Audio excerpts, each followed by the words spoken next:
Charles DeRudio was an Italian nobleman and a professional officer in the U.S. Army who served with the 7th U.S. Cavalry Regiment at the Battle of the Little Bighorn.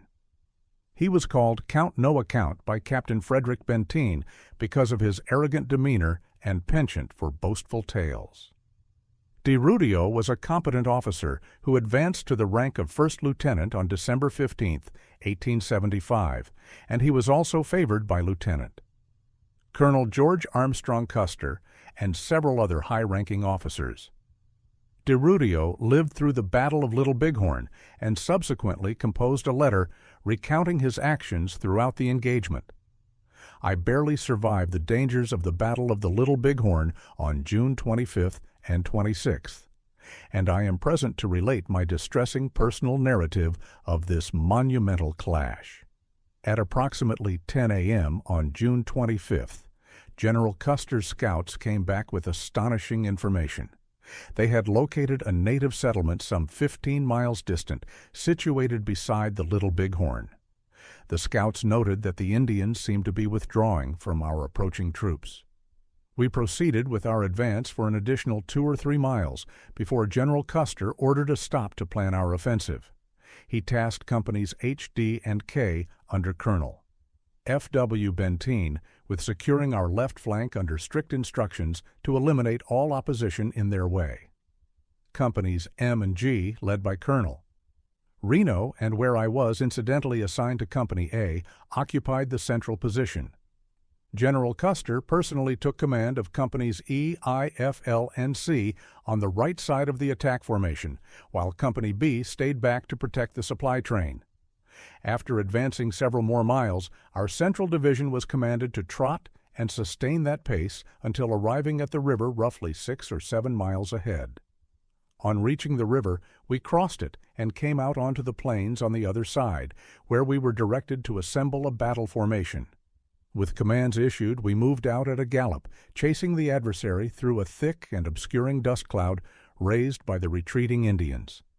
The dust became so heavy that sight was practically non-existent, causing Colonel Reno to stop the battalions. "After getting off our horses, Colonel." Reno quickly arranged a skirmish line, placing the right flank beside the border of a dry, thickly forested creek. While the horses were being taken to cover in the woods, the Indians initiated a violent attack, which we answered with swift return fire, and the skirmish persisted for approximately 30 minutes.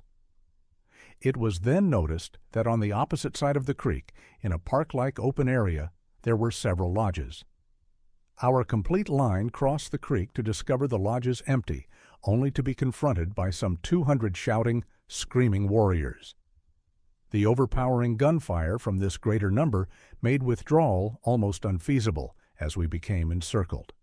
We entered the engagement with merely 100 soldiers, and the enemy's ceaseless gunfire caused severe damage to our limited force. While we were crossing the creek, I, being at the back, observed a guidon that had been dropped and returned to fetch it. As I moved through the wooded area, the guidon became ensnared in the overhanging limbs and fell from my hand. After dismounting to recover it, I guided my horse toward the southern edge of the creek. Just as I prepared to get back on, a round hit my horse, making it rear and dash toward the Indian lines, stranding me on foot with some 300 Sioux warriors only 50 yards off. They fired a shrieking barrage in my direction, yet by some miracle I was completely untouched. I was able to retreat to a close patch of thick brush where I could protect myself and barter for my life. Within the thicket, I came across Fred Gerard, the interpreter, and Private Thomas F. O'Neill from Company G, 7th Cavalry. Gerard and O'Neill had their horses with them, but I, similar to O'Neill, was without a mount. I proposed that keeping the horses might reveal our location and advised driving them off, but they refused. Leaving them behind, I crept through the thick brush into the deep, dry bed of the creek, intending to remain concealed until nightfall, which would let me slip back to our unit. After roughly 10 anxious minutes in my refuge, I detected multiple pistol discharges close by, succeeded by the unsettling sounds of several squaws. Warily lifting my head, I saw these women occupied in the horrific practice of scalping a soldier who may still have been living. 2 of them were focused on the cutting, while the others executed a war dance around the casualty and his mutilators. The revulsion of this vile scene cannot be expressed in language. Finally, the women departed, probably to look for additional casualties, providing me an instant to consider my dangerous position. While wrestling with my thoughts, I detected a crackling sound nearby. Looking into it, I understood it originated from some burning timber the Indians had ignited. The extremely arid wood allowed the flames to propagate rapidly, compelling me to leave my hiding place in the creek. I crawled from the creek bed using the same path as earlier. Just as I was preparing to scale the bank, I overheard a voice calling, "Lieutenant!" "Lieutenant," though I could see no one. The call continued. Progressing a few yards toward the sound, I discovered the entire group I had left a short while earlier, hidden in the creek bottom. Mr. Gerard told me that he had abandoned the horses, tethered together where I had last seen them, and come down after me. Similar to me, the group was worried about the approaching fire. Luckily, the wind diminished, and a gentle rain began, sufficient to stop the blaze and restore our optimism about staying hidden until dark. It was now 3 p.m., and we had 6 lengthy hours left to wait. For the entire duration, we could both hear and sometimes see Indians in our immediate vicinity, their unsettlingly near voices a constant presence. It is challenging to articulate the sheer volume of thoughts that passed through my mind across those hours of tense waiting. At last, darkness fell, the sky thick with clouds, granting us the concealment we desperately required. We were at last able to leave our hidden spots and proceed toward the ford, located 2 miles to the south, across an exposed plain. Mr. Gerard and the scout got onto their horses, while the soldier and I each took hold of a horse's tail. As we followed them through the blackness, Mr. Gerard proposed that if he found it necessary to run and abandon us, he would notify Colonel Reno of our location, thereby securing our eventual recovery. While we moved across the open plain, the night was so profoundly dark we could scarcely see, yet we could distinctly hear Indians heading back to their camp. Arriving at the timber near what we thought was the ford we had used earlier that day, we recognized our error and were forced to look for the proper crossing. After fording the stream one time, we found it was merely a bend, requiring us to cross it yet again. Just as we were crossing the river a second time, we came upon 8 warriors without warning. The 2 men on horseback galloped away at once, while the soldier and I plunged into adjacent brush. I prepared my revolver, kneeling and poised to shoot if the warriors came any closer. Astonishingly, they appeared to believe we had all escaped, and following a brief but anxious discussion among themselves, they carried on with their journey. Greatly relieved, I called softly to the soldier, and we joined up again. Understanding that every ford was now heavily watched, any effort to cross the river seemed like a certain death wish. The night seemed to last forever, and at first light we detected what sounded like a substantial cavalry column approaching, highlighted by the unmistakable noise of horses moving through water. Cautiously nearing the river's edge, I observed what looked to be our command. There were gray horses carrying men in military blouses, some of whom wore white hats. From my position, I watched as they exited the valley, with some soldiers ascending a sharp bluff, while others kept on crossing the river. This vision filled me with a combination of hope and deep worry, as I questioned whether we had finally encountered our deliverance. I noticed a man in a buckskin jacket, trousers, top boots, and a white hat, and I felt absolutely certain it was Captain Tom Custer, persuading me that these troopers belonged to our command. Convinced of this, I confidently stepped out onto the bank and called out, "Tom, don't leave us here." The distance was only a matter of yards, and my shout was answered with a blood-curdling war cry and a devastating hail of 300 or 400 shots. It was in that moment I understood my terrible mistake. The warriors were outfitted in clothing and mounted on horses taken from our fallen men. The soldier and I instantly threw ourselves back into the bushes as bullets clipped through the branches with every volley. We crawled away to get out of the line of fire, our movement rustling the upper parts of the undergrowth, which provoked the Indians on the bluff to shoot toward our new position. We resolved to move across an open space of roughly 20 yards to get to another patch of woods. Before advancing, I carefully scouted the area. The view was utterly discouraging. On our direct right, only 50 yards off, I saw 4 or 5 Indians coming toward us quickly. Near me were 2 cottonwood stumps nearly joined together. Behind this improvised barrier, the soldier and I got down on our knees. He readied his carbine while I clutched my revolver, resolved to eliminate a few of the warriors before they could reach us. They had not seen us, and when the first man was just 10 yards away, I fired. They were traveling in a line, and at my shot they spun around and beat a hasty retreat. Private O'Neill then discharged his carbine at the second warrior, who was just then yanking his pony to turn it around. The private's shot was accurate and his weapon dependable, as the Native American released his reins, threw up his hands, and lay down on the grass for his final sleep. The individual I had first addressed rode a brief distance and then did the same. The remainder of the party rode forward, went around the edge of the wood, and disappeared. During this entire episode, the gunfire from the bluffs continued, but after our shots it stopped, and we withdrew into the thicket. From our vantage we could see the Indians on the bluffs, their horses secured under the cover of the hill, and a line of sharpshooters lying flat on their fronts.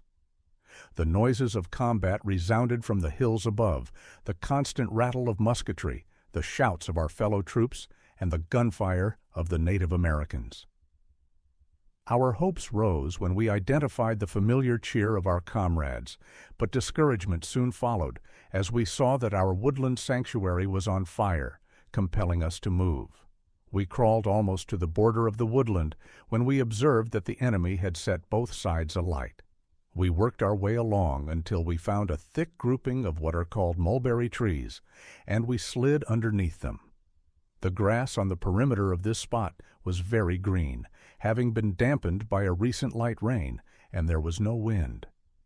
As the flames neared our hiding place, they advanced very slowly, enabling me to extinguish them with my gauntlet gloves. The fire around us had burned itself out, leaving us in a tiny, secure island. We were encircled by the burned area, but it shielded us from the outside. We could observe everything around us without being spotted.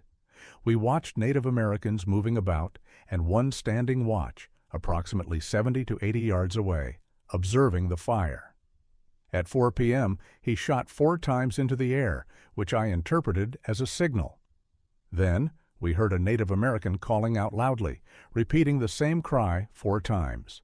Following these signals, we witnessed over 200 Native Americans departing the area and crossing the river.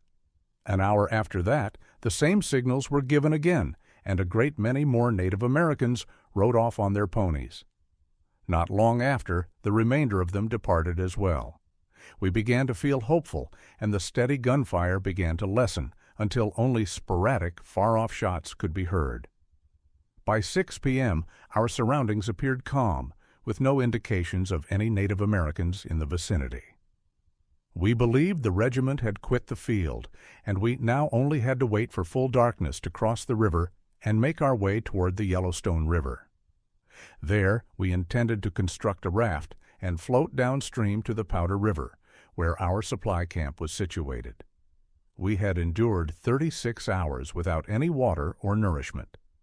At 8 p.m., we waded into the river, forded it twice, and ascended the bluffs, cautiously determining our best course. We advanced slowly and with great care, covering 10 miles before I scaled a high hill to scout the area and search for any trace of our command. I spotted a fire approximately 2 miles away in the direction where we believed our command had been fighting. We debated whether it was a Native American fire or one belonging to our troops. We resolved to approach with caution and investigate. We descended the hill and moved toward the fire, climbing slopes and pausing to listen, advancing for more than a mile. When we got to the hill's summit, we halted and listened once more. We could hear voices, but they were too muffled to distinguish if they were from Native Americans or our own men.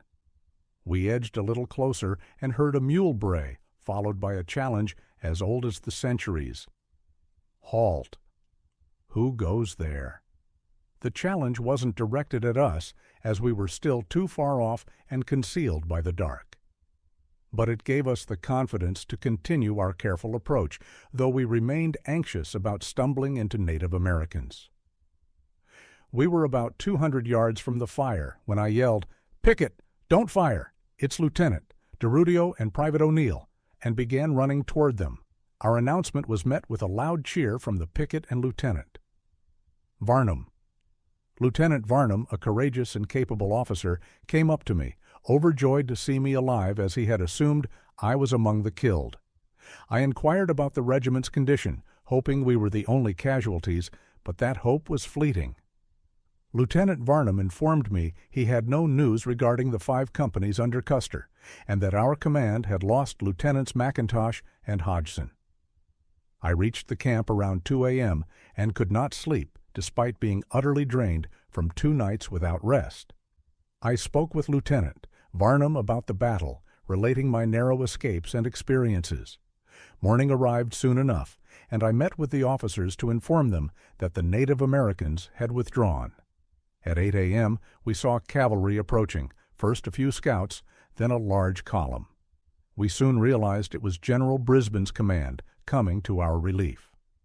Later, a long line of infantry appeared on the plain, and General Gibbon arrived. The sight of those blue coats filled our hearts with profound emotion. When Generals Gibbon and Terry entered our camp, grown men wept like children. I must acknowledge Private O'Neill's steadfast loyalty and bravery. He followed my instructions and stood by me like a brother. I will always remember him and his invaluable service throughout our perilous time together. This courageous soldier is held in the highest esteem by his company commander and will always have my gratitude and that of my comrades. Charles C. DiRudio.